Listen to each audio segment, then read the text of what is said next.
Welcome back to The Responsible Edge, the podcast exploring how to balance profit with purpose in an increasingly complex world. I'm Charlie Martin, your host, founder of TrueMark and the Anti-Greenwash Charter.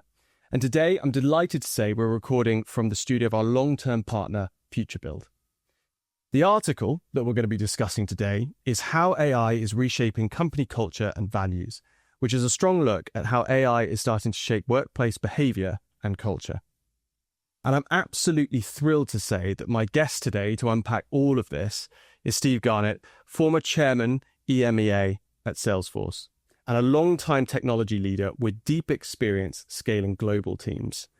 Steve, it's absolutely brilliant to have you on the show today. Thank you so much for giving up some of your time. Charlie, it's a pleasure to be here, and hopefully I can shed some light on what we're going to discuss. I'm absolutely sure of that. Now, I've just been suggested by one of our colleagues that I can literally ask you anything, which I think is an incredibly dangerous way to start a podcast. Fortunately, with a responsible edge, so we're going to be obviously keeping things nicely above board. But just to start, I mean, I don't think I've interviewed anybody that has had certainly the seniority of position that you've had in your last role at Salesforce. But I want to understand a little bit more about what you're doing now. Sure. I left Salesforce getting on for 10 years ago now, having spent 14 years there building up the business from a startup. Since then, I've actually been using the experience I have gained at three really remarkable tech companies to actually help local tech entrepreneurs. So I've been an investor, a seed investor, an angel investor in technology companies pretty much for the last 10 years. Some have gone really well and some have not gone so well, but we've had fun building them, and I've been fortunate enough to mentor some great CEOs. And more recently, I've been doing some work up at Liverpool, which many people can probably already detect from the accent. I'm from Liverpool born and bred.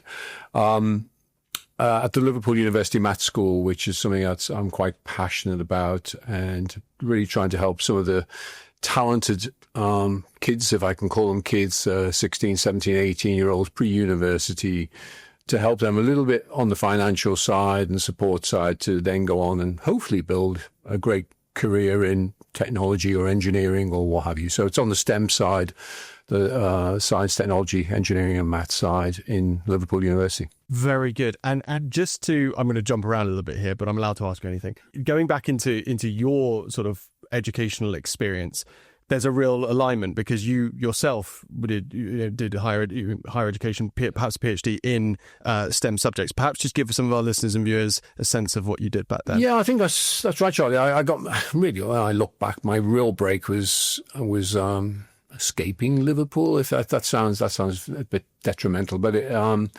I went to a pretty average school, but I had one great maths teacher. And at the time, the expectation was you get to 16, you stay out of trouble with the police, and you basically get a job, and any job. It didn't really matter what it was. And I was lucky enough to have a very good maths teacher who spotted a little bit of talent and suggested I could go to university. And I thought university was for wealthy, posh kids who were terribly smart. And I suppose he really gave me the confidence that actually that's not the case, that if you had a little bit of intelligence and you worked hard, then you could actually go to university and get a degree. And of course, in those days, the UK paid your education fees. And so because if I'd gone home, I had a single parent, my father sadly died, so Mom was a school cleaner, so there's no way she could have funded me to go to university. And we didn't borrow money because we had no means of paying it back. But fortunately, the government paid for grants and paid a small grant to live on, and also paid your university fees. So I got a maths degree and then went on and did a PhD in nuclear engineering in Manchester University, and then finally got a job. Let me ask you, so there's real coming full circle, isn't there, about going back and now working to support young people that were in a similar position to yourself? Yeah, I think there must be an awful lot of people who are lost in the system. I don't think anybody knows how many, but it has to be huge. And that's such a sadness when you see some talent that just goes undiscovered or not nurtured for lack of a little bit of money or a little bit of support. And so I felt, actually, it was one of the values, and we're going to talk about values in depth. One of the values we had at Salesforce, which made a big impression on me, was the fact that you can do well and you can do good. And just giving a little bit of back to other people who are less fortunate than you actually means a lot. And so coming full circle, when I started to think about, well, who can I help? And of course, there's thousands of amazing charities out there and support systems that need extra help, but something that you want to feel passionate about. And so Liverpool, education, a little bit of poverty, people who are struggling financially and then therefore might drop out when they could have had an amazing career with a little bit of help. I felt that was my calling. And a fantastic, there's something wonderful about the sort of cyclical nature of your lived experience and now being in a position that you are to go and help, young people that are in a similar spot. I'm sure your listeners would agree. Nothing happens without a bit of passion. And if you don't really feel it, then it's, it would be easy just to write a check. Not that anybody writes checks anymore, but you know what I mean. Sort of send a little bit of money and then wipe your conscience clean. But I try to get involved. I try to go up there as often as I can. The headmaster up there, Damien Haig, is an amazing individual. The staff he has helping the young students achieve amazing grades is truly remarkable. So I'm actually delighted to be able to help a little bit. Have you picked up on, in your investments, any kind of commonality, if you like, between the experience that young people have gone through and how good it makes them or what it gives them as a possible entrepreneur and founder of a business? Are there any kind of key characteristics that you sort of look out for, if you like, in? Well, first, it's a great question. First of all, I tend to only work with people I like, and that sounds a little bit arrogant maybe, but I can pick and choose a little bit at the moment. And in my experience, the people who've been really successful are often actually really nice people. They're very driven, they're very hardworking, they're very passionate about their vision. But there are also the ones I've certainly met are the vast majority of them are actually decent people. Because I think there's a view that, to be successful or whatever that may be, certainly to grow a large company and maybe float it or make, millions of pounds or dollars in that process, you need to be really nasty. I actually don't think that's true. I mean, you can't be stupid and you have to be very competitive and you want to have to win. But you can be a nice person at the same time. I want to ask you a question about Oracle and Salesforce, two of the obviously Goliaths that you've helped build essentially over the course of your career. What do you think are the biggest misconceptions that people outside of those organizations have about how those organizations got to the size and the scale that they are? It was easy. We didn't make any mistakes. The success was a straight line. It just went. They're all misconceptions, and I'm not sort of decrying or saying it. Woe is me. It was because I was amazingly fortunate to be part of those two organizations, but it was tough, and we made lots of mistakes. But I think Oracle today is around the 200,000 people mark. I was number 25 in the UK. We probably had 100 and something in the company at the time. So the 100 to the 200,000 was a straight line. No, Oracle nearly went bust in 91, very close to going out of business. Salesforce had all sorts of issues from time to time, but we figured them out, got back in the saddle and carried on. What, in 91, where the company nearly went bust, how big was the company at that point? I don't remember exactly, but we got ourselves into actually Europe that was being managed under Jeff Squire was in pretty good shape. The US, which was a much bigger component of Oracle at the time, had been over trading. There was a lack of discipline. We'd lost the values of rigor around selling. So there was a lot of poor sales practices going on. giving customers very overly long payment terms, illegal side letters, and all sorts of shenanigans going on. And the net of that is you start to run out of cash. And we got to a point where we almost couldn't pay the payroll. And it was a last-minute deal with, of all people, Nippon Steel in Japan that managed to give the company enough cash to pay the payroll.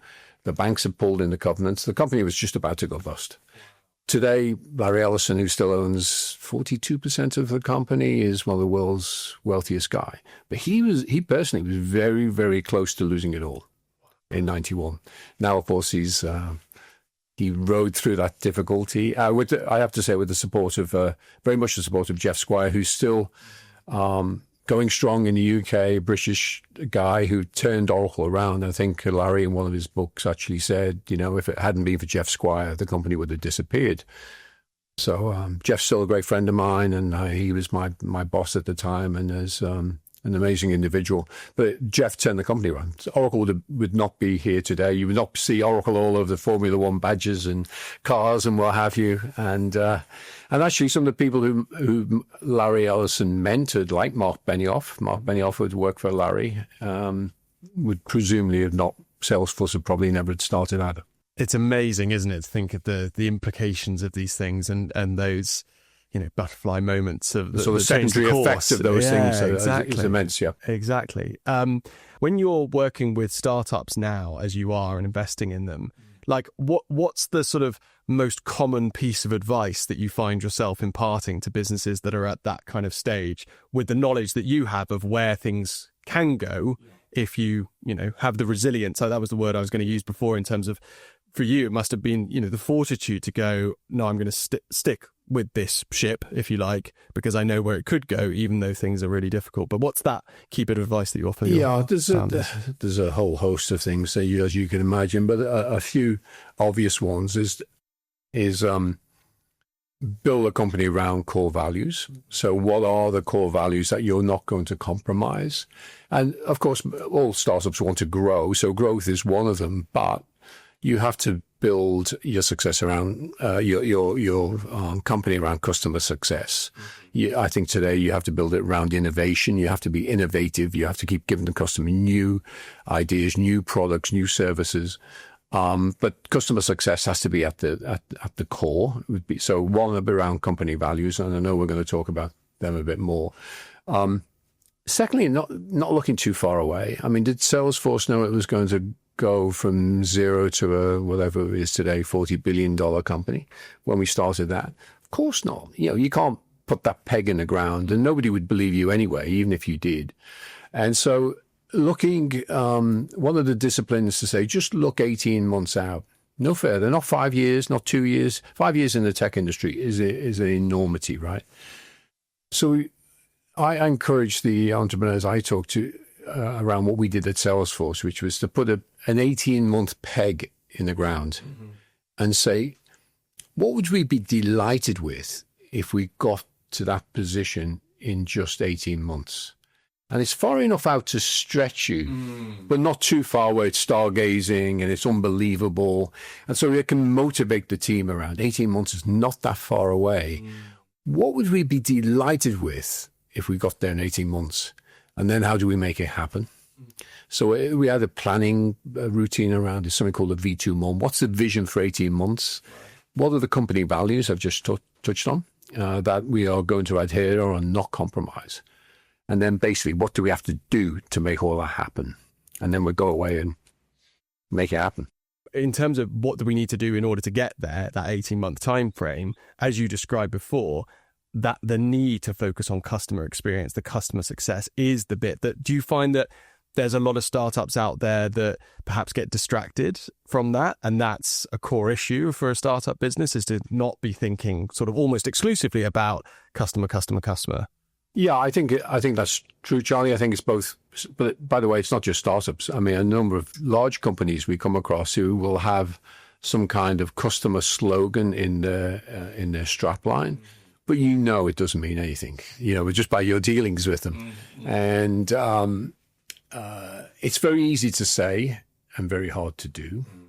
And you really need those values driven from the top down, because if the CEO doesn't believe it, or the CXO, or the day-to-day actions you see don't marry up with those values, then it's just not true. It's just a strap line for external use, and it's meaningless.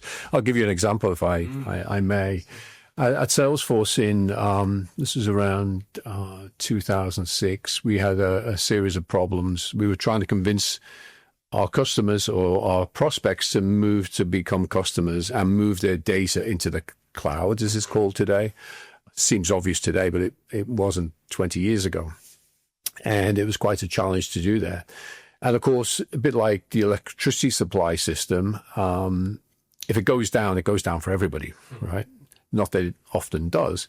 And we had a series of problems at Salesforce where our computer systems, which was running all of our customers' systems, or their relationships with their customers' systems, kept going down. We were having all sorts of issues. The computers were crashing. Our computers were crashing. So, of course, all of our customers, when the computers go down, all of our customers can't answer their customer queries. So you can imagine our customers were not happy. Our competitors they had proxy servers on us, and they were using their intelligence to sort of say, see, Salesforce, they're not a good company, they're down again, and let's get some PR around the fact that this company is not doing very well. So we were in a management meeting. We called a sort of management meeting, exec meeting, where we all got around the table, 10 of us, 12 of us, or whatever it was. What are we going to do? And obviously we had to fix the core problem, because nothing will disguise from that. But secondly, we decided, which was counterintuitive at the time, customer success and customer and trust was one of our values.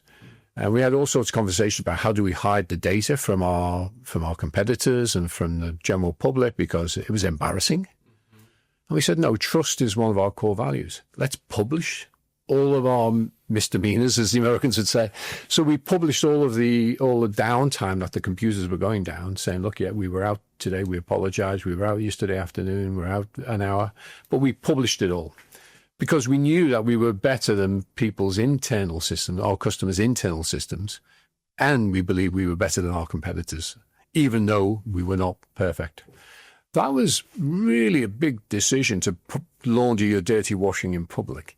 And we did that, and actually, it was a masterstroke. It's still there today. I've trust.salesforce.com, where you can look at any queries that are running slow, or machines that are running slow, or areas that are not performing, because we felt that was the right thing to do.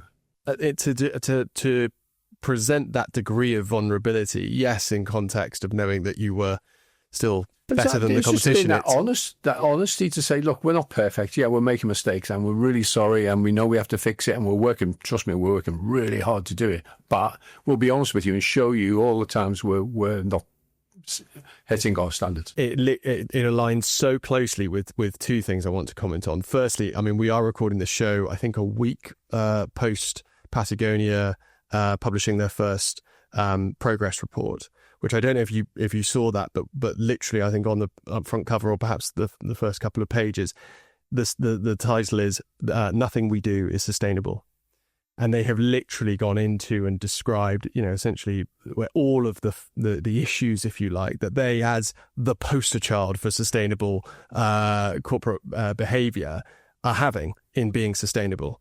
And again, it sort of adopts the same viewpoint, which is, by being truly transparent and honest, from a position of strength, I may add, it gives you an opportunity to really build that stakeholder trust, and actually aligns very much with the work that we're doing at the Andrew Greenwald Charter as well. Let's move forward, and we've sort of titillated the article a couple of times. Would you mind just providing us with a bit of a summary and overview of the piece, and then we'll just jump into some of the key themes? Yeah, it's really an interesting article about how AI is reshaping company culture and values, because it's hard to by Cerkl. We're seeing AI everywhere, aren't we?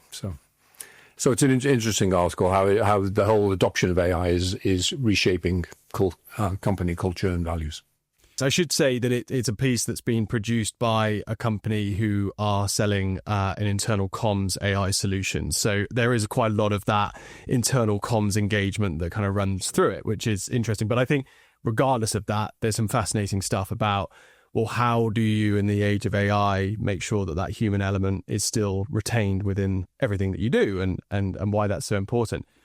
What do you think are the biggest problems that are in play, if you like, for organizations when it comes to adopting AI and ensuring that cultural norms and values are retained? Like, what are the big issues? Well, I think, first of all, I'm a big believer that the values and the culture of the company are very much human driven and still are. I'm a massive advocate of AI. This is the biggest tech revolution I've ever seen. But and we'll come back to this. The values and the culture should be defined by humans, because the vast majority of people, even with digital agents, will be humans, and they are motivated and inspired by company values and culture. So I think as we've seen technology shifts, we've seen 3 or 4, but they've all been bottom up pretty much.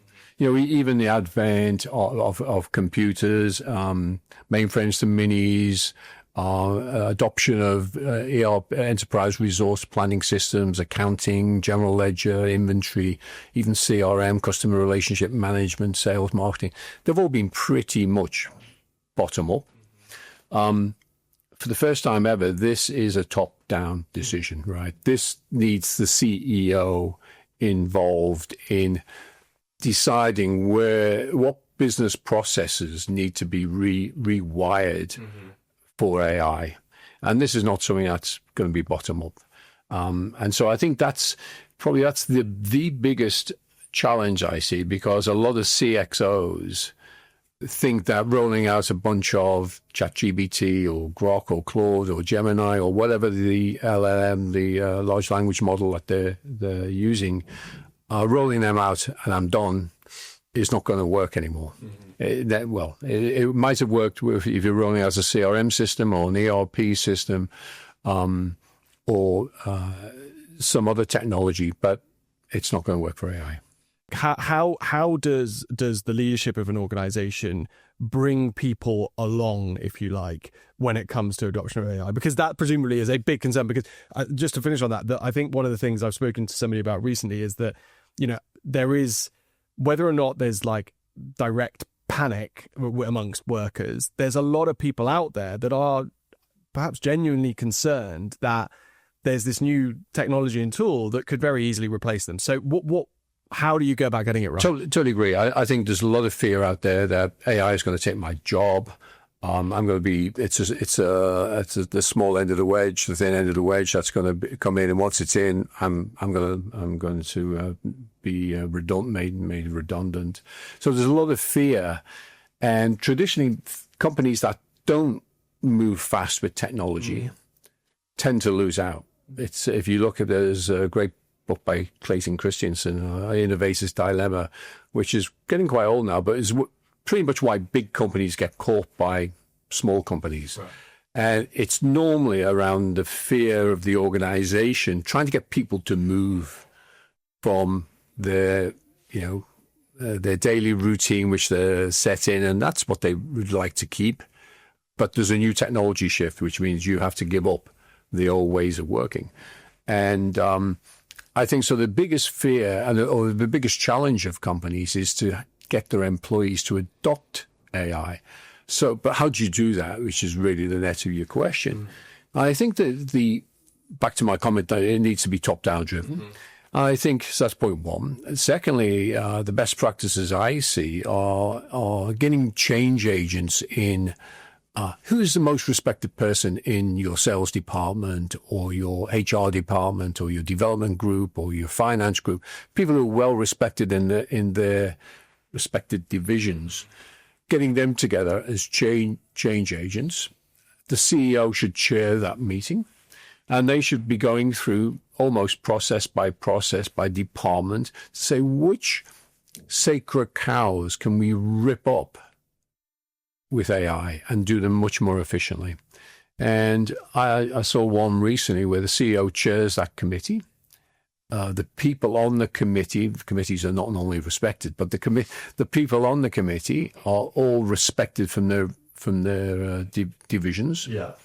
And they are individually going through marketing, through sales, through manufacturing, through various internal processes to say what can be replaced by AI.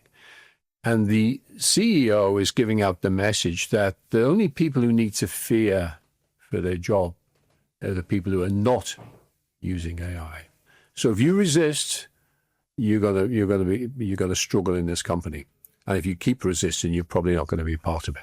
It's fascinating. It might be a good opportunity for you to talk about one of the companies that you're involved in, because I think there's that whole idea of essentially the sort of, the HR, performance metric of the future might be, how well are you adopting the use of AI into your day-to-day operation, and that almost being sort of evaluated on a case-by-case basis to understand, well, are you somebody who is able to adapt and to change and therefore be, I think, not just AI sort of, ready, if you like, but whatever the next thing is that comes along that changes the way that we work, you want your people to be adaptable and to be prepared to adapt. Yeah, I totally agree.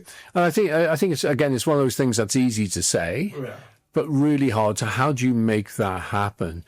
And what I see today is a lot of companies who are buying ChatGPT licenses or Gemini licenses or whatever their favorite is. And often you get a mixture, because one division, they choose ChatGPT, and in big companies anyway, the other division chooses something different. Is how do you get that to be adopted? Just, buying 1,000 licenses and hoping that 1,000 employees use it or putting up a couple of webinars or seminars, that isn't going to hack it in my view. This is such a fundamental change and such an amazing opportunity to gain efficiencies that you've got to really embed AI in there. And I'm a big believer that pairing AI with a human is the way to go forward. Not AI just takes everything and does it. I don't believe in that that current vision that some people have. I think the majority of the tech industry believe that the pairing of humans alongside AI agents is the winning formula. So the company that you mentioned, a company called Pair, P-A-R, they're a really small startup, but they believe in that vision. And what they've been doing is producing some software, which I think is amazing, which basically says, what's your job role? What are the things you're going to get measured on this year or the next 6 months or 8 months? What specifically is your job title? What's specifically your metrics and what you have to achieve to make success? Then it will take the relevant parts of AI, whether it be ChatGPT or whatever your LLM, your large language model of choice is, and say, right, we're going to test you on how well you understand the bits of AI that are relevant to your job.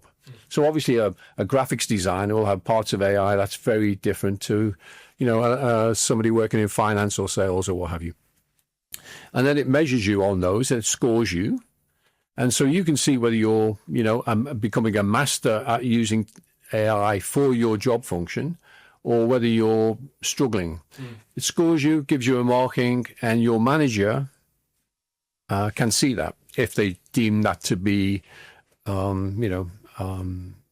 your peers can see it if that's what the manager wants. So there's a bit of peer pressure to say, okay, I've bought 1,000 ChatGPT licenses as a CEO, or 10,000, and 80% are doing really well.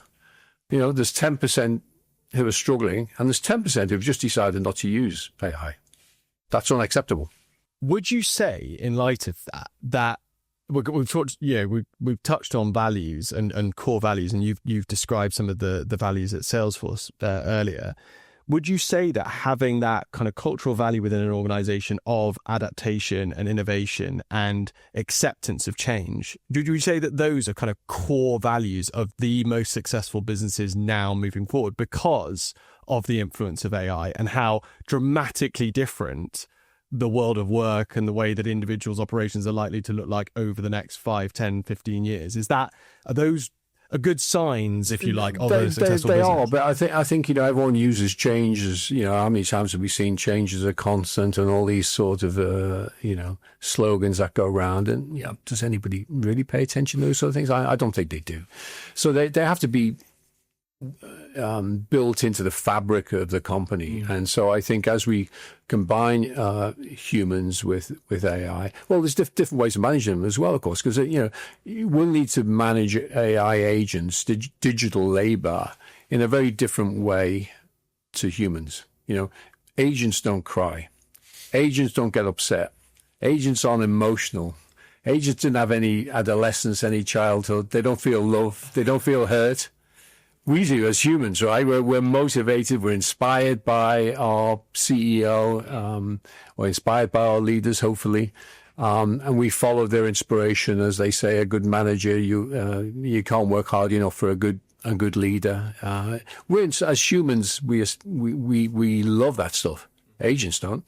They're driven by data, by algorithms.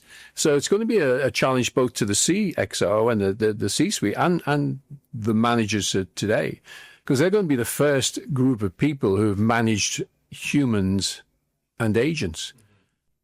But on that point, and again, I'm playing devil's advocate with this question, and I know you're going to have a rebuttal for it, which I'm looking forward to. But you've just described, in my mind, when you're talking about those agents, the perfect employee.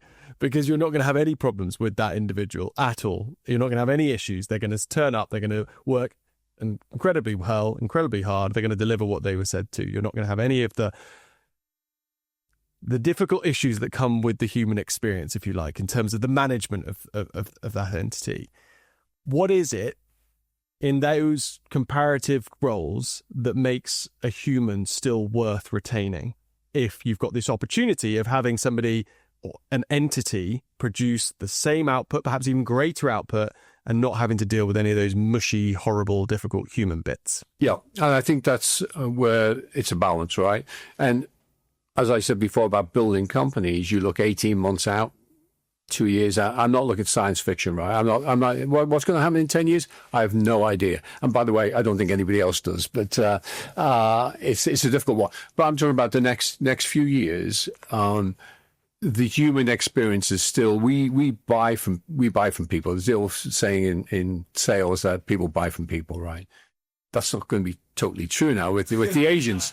But we all know when we see good service. We all know when we feel empathetic to somebody. We all know that feeling that I want to give my business to X as opposed to Y.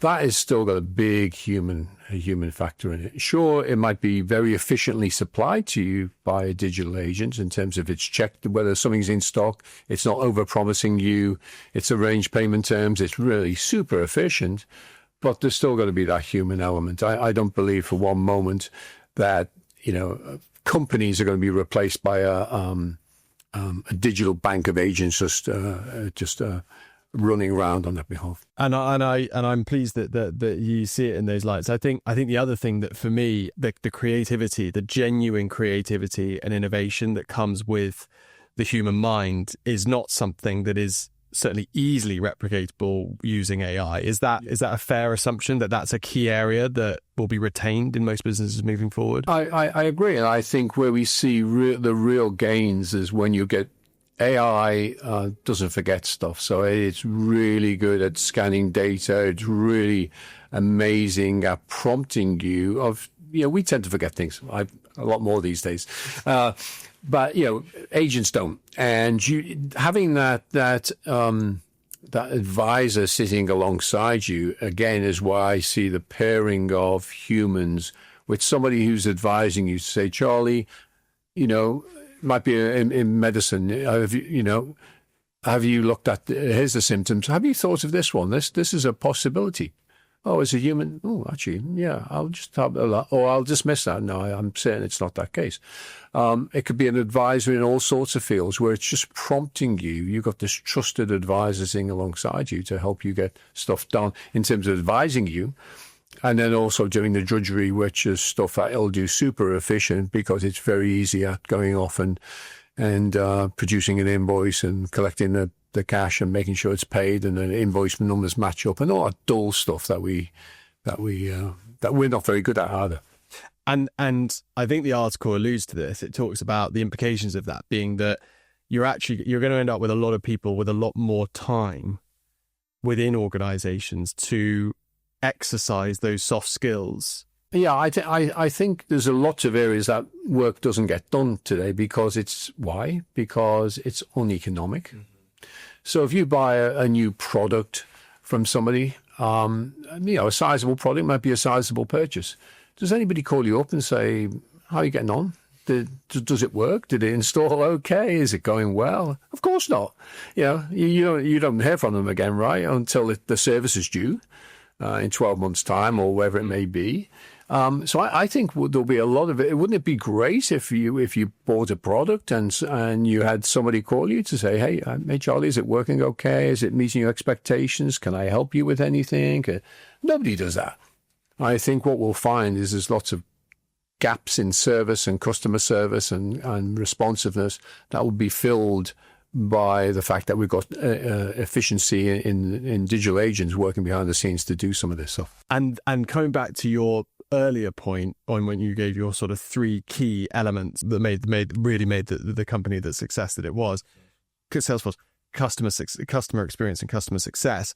Is it fair to assume then that actually if leaders of organizations can start viewing the adoption of AI as being the thing that is going to facilitate its people being able to then focus their soft skills and human engagements more on that customer success and experience, which ultimately is going to lead to the kind of experience that you've just alluded to, so that it all kind of fits together in that sense? It does, but there's also another element which is a concern, is whether the digital agent, how do you make sure the digital agent adheres to your company values?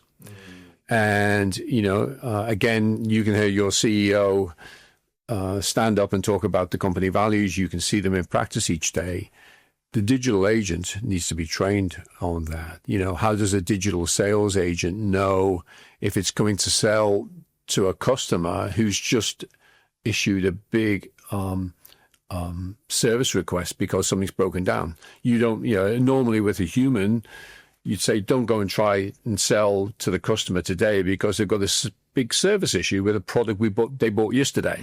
A human would immediately know, I'll fix the customer service issue before I go and try them sell them my next great product. So these need to be built into, and companies like Salesforce and others are building in trust layers, which are really important parts of training the agents to make sure that the company values are not broken. I'll give you a trivial example. So you have a digital agent who's a sales agent to say, don't try and upsell them if their customer success ranking is below 70%, say. How does an AI agent interpret a value to then have that kind of practical output? Yeah. Well, exactly. So you need to put data elements on it. Is it 70%? Is it 65%? A human will say, well, even humans will say, well, I'm not quite sure. Should I not? It's not a black and white situation. We have lots of ambiguity in our human way of dealing with business, but they're getting better, and obviously you'll constantly retrain the trust layers in these in people like Salesforce, where they're doing customer service, sales, marketing, to make sure that the trust layer that the agent is referring to keeps it in lines with your company values of customer success and empathy and what have you. They're not precise numbers, but they'll be constantly learning, and as more and more data comes in, then they can be adjusted, and we will have managers in the future doing, digital agent fleet management. They'll be managing a whole bunch of agents, and they'll be using data to adjust the ones where they think they're getting a little bit out of kilter. Not too distant from humans, right? Some people perform better in front of customers than others, and occasionally you pull somebody in and say, why did you say that in front of the customer? I mean, that wasn't very smart, right? Yeah.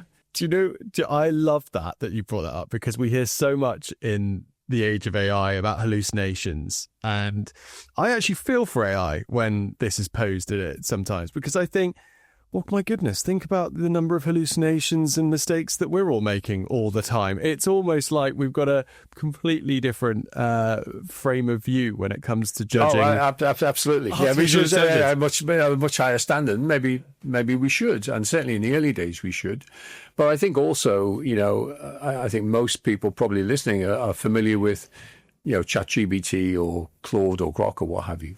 But I think then internally, you then need to combine that with your proprietary data when you're responding to customers. I don't think most people will want to just use ChatGPT, and the combination of using a Salesforce or a ServiceNow or an SAP or an Oracle with your proprietary data knows a lot about your customer, and it knows about what they bought, what they haven't bought, what problems they've had. That's not available on ChatGPT, right? That's not out in the public domain. So you've got the LLMs that will go mop up all this amazing data and produce, which I think we all agree with, the wow factor. When you ask it a question, you get the answer back. That's unbelievable.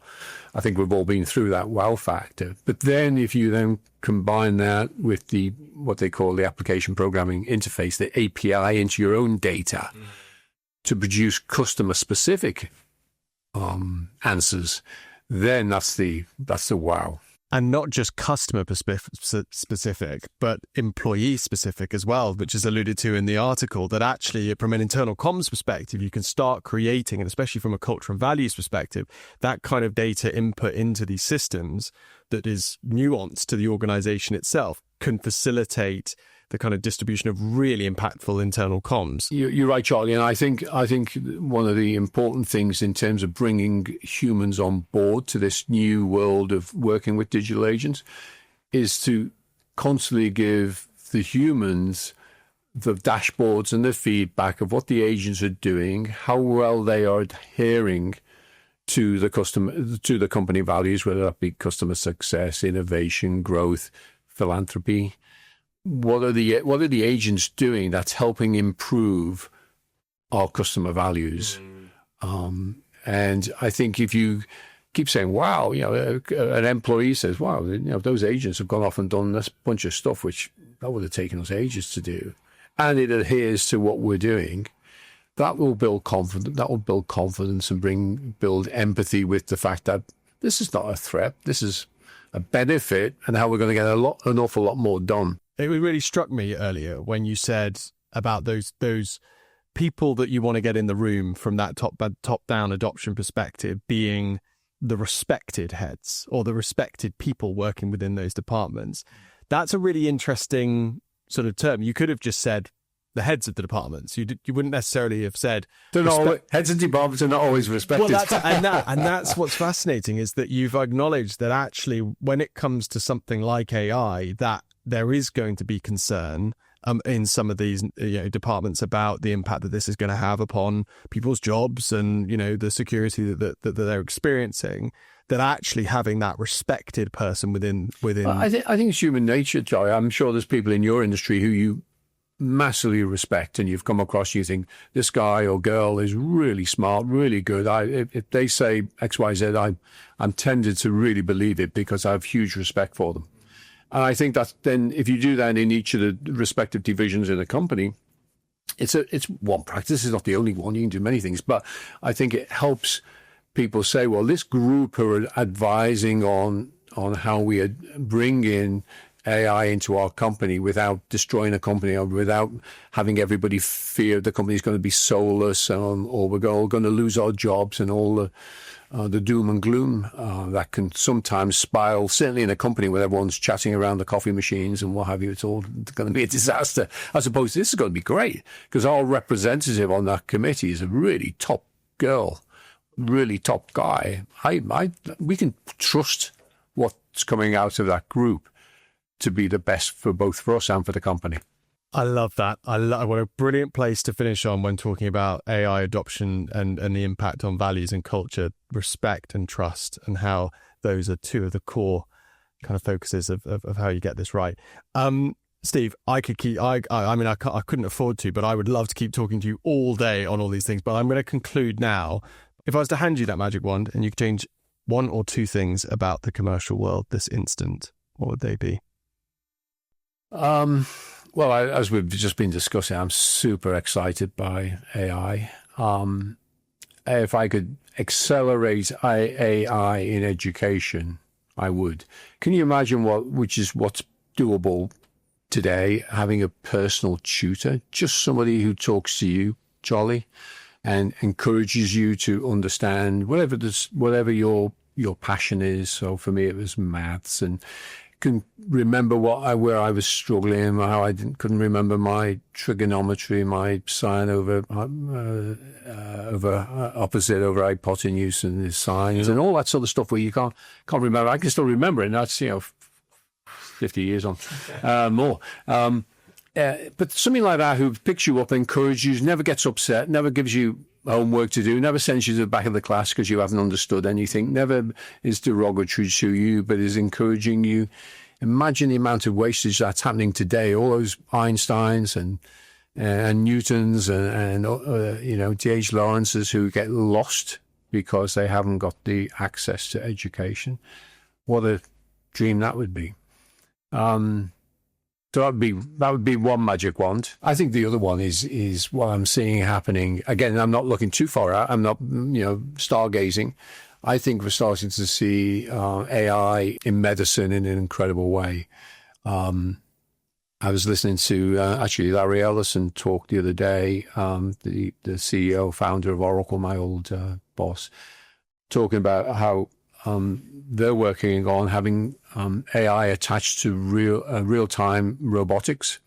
So the surgeon using a robotic can actually, the scalpel is doing real-time biopsies. So can you imagine, as opposed to today where they just hack out big chunks of, flesh and I'm being very derogatory to surgeons here, but yeah. But you know what I mean. The sort of real-time biopsy coming back, analysing the actual scalpel of what's going on. So the robots are operated by a surgeon, not independently. That pairing again can perform incredible medicine going forwards. And one of the things we didn't discuss, sadly, we haven't got time by the sound of it, but AI is currently pretty much on the desktop. Soon we'll be pairing them with robotics. And then we're going to start to see a whole new world of machines, intelligent machines. Super exciting. Raises all sorts of questions about security and what have you, because if we're not building, are the Chinese building them? We just saw Huawei being taken out of our 5G network. So a whole new bunch of ethics questions around security and when we start manufacturing robots to connect to AI. Well, Steve, in a very presumptuous way to end the show, but if you've enjoyed it, we'll have to get you back on to discuss that in more detail. I very much enjoyed it, and we'll love to talk about all those issues that I can see on the horizon around security and just AI moving more into connecting AI with machines is going to be incredible. Well, I think we've got an episode 2 spec'd out already, but thank you so much for joining me today. Charlie, it's been a delight. It's been an absolute delight. Thank you. Thank you for inviting me. And that's all for today's episode of The Responsible Edge. A big, big thank you to Steve Garnett for joining me on today's show. This episode was brought to you by TrueMark, the mark of trusted communications. Visit truemark.com to learn more. I'm Charlie Martin. Thanks for listening. And don't forget to subscribe, share, and leave us a review. See you next time.